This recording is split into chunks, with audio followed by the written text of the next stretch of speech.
Alam nyo guys, kanina, nung tinitingnan ko yung mga paninda kong ukay-ukay, may napansin ako doon na magandang damit. Maganda yung tela niya. Ayan. Pero alam ko, ang tagal na nito.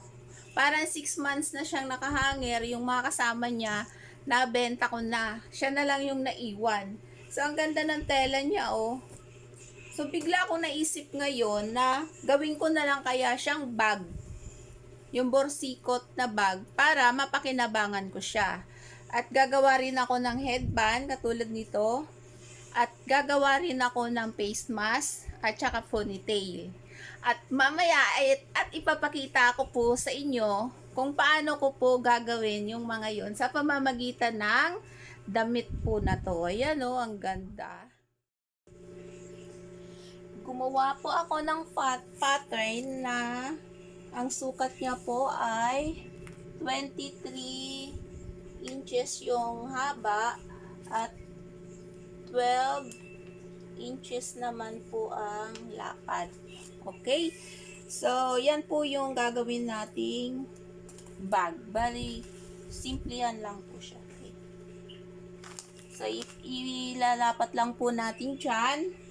At saka po, gugupitin na natin. So, mag-umpisa po tayo dito sa laylayan.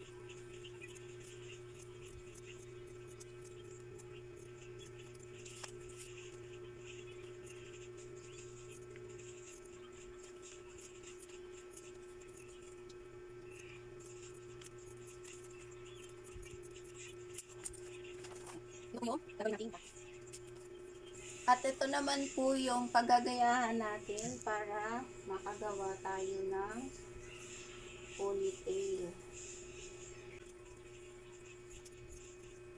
Ito na pala yung gagawin natin.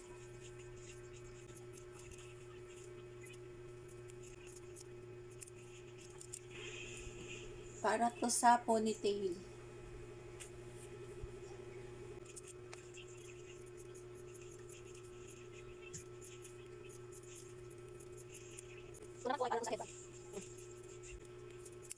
Yan. Ito, gagawin natin tong headband. Okay.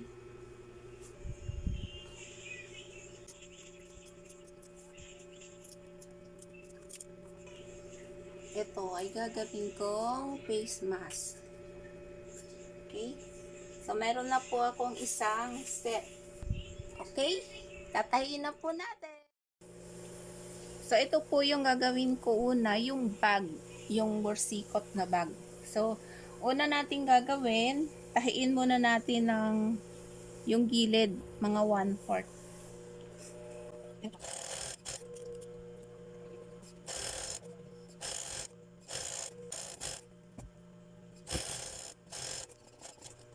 Ito natin gagawin, napaka-simple.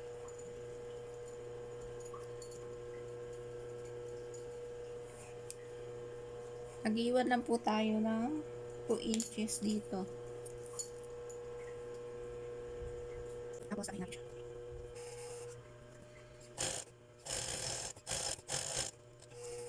Ganon din sa kabila.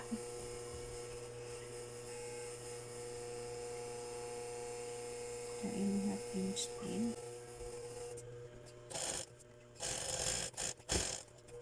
Ano po? Mapapansin nyo, tinahi po natin yung magkabilang gilid dito at saka yung kabilang gilid. Sunod naman natin gawin ay tahiin natin ito. Ang gilid na ito.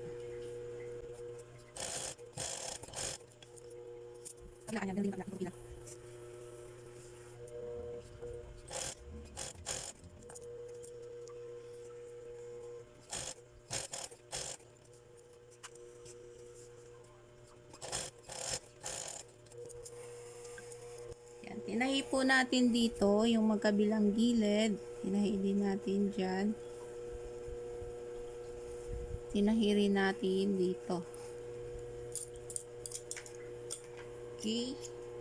After natin yan tahiin yung magkabilang gilid, tatahiin naman po natin yung dito.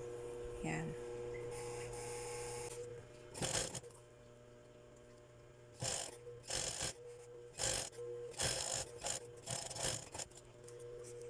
Yung kabilang gilid. Tatahin natin siya.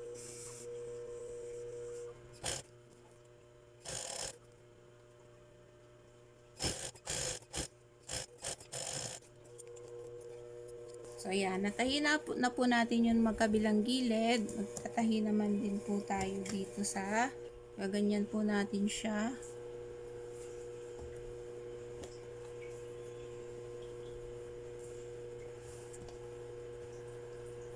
So, susukat po tayo ng ayan, 5 inches. So, magtatahi po tayo dito. Patayan po natin siya mula doon papunta dito. Okay?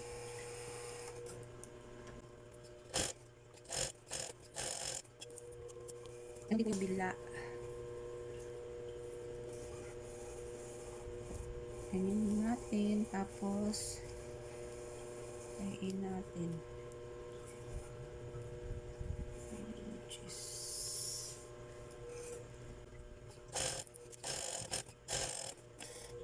Ayan guys, meron na tayong bag.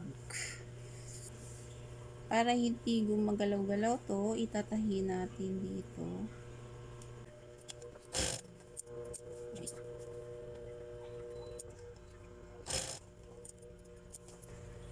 Ayan po, meron na tayong bursikot na bag. Okay, susunod po natin gawin ay eto. Yan, yung tali. Lalagyan na po natin siya ng handle. Ano tayo nakabili? Yan. So, isok natin dyan. Saka natin papasok dito. Yan. Yan, diretso po natin sa pila. Okay. So, pagkatapos nyan, itali.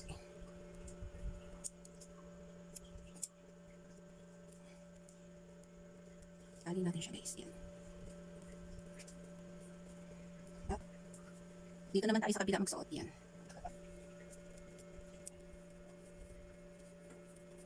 Ayan siya guys.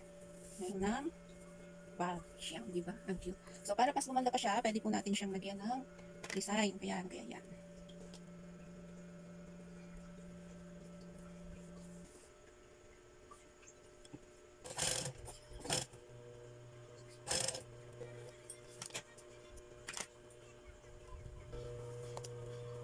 Takip. Ano sa dulo?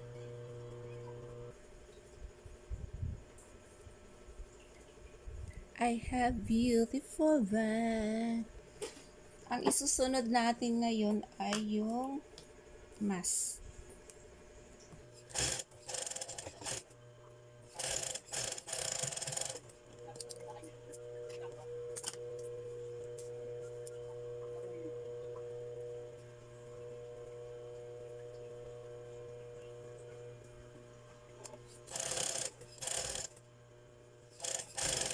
Itong face mask po ay itinuro ko po ito sa unang video ko. Pwede nyo pong panoorin kung paano po ito ginagawa.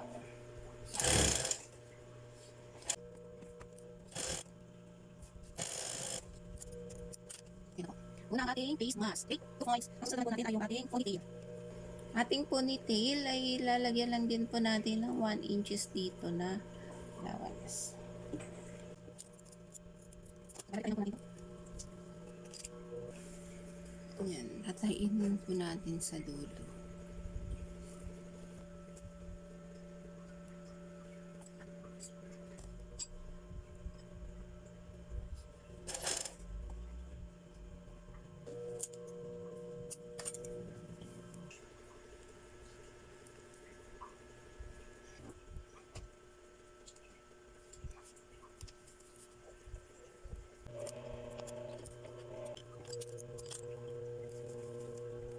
Sasana natin.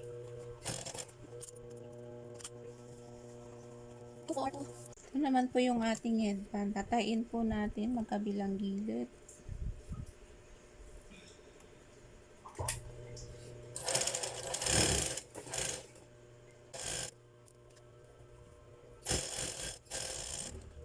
Tatayin po siya ulit.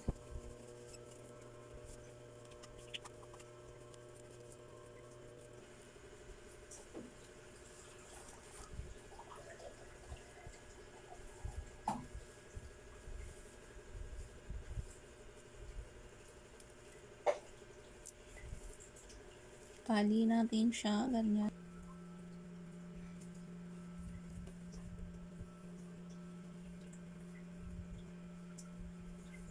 Lagay lang natin doon.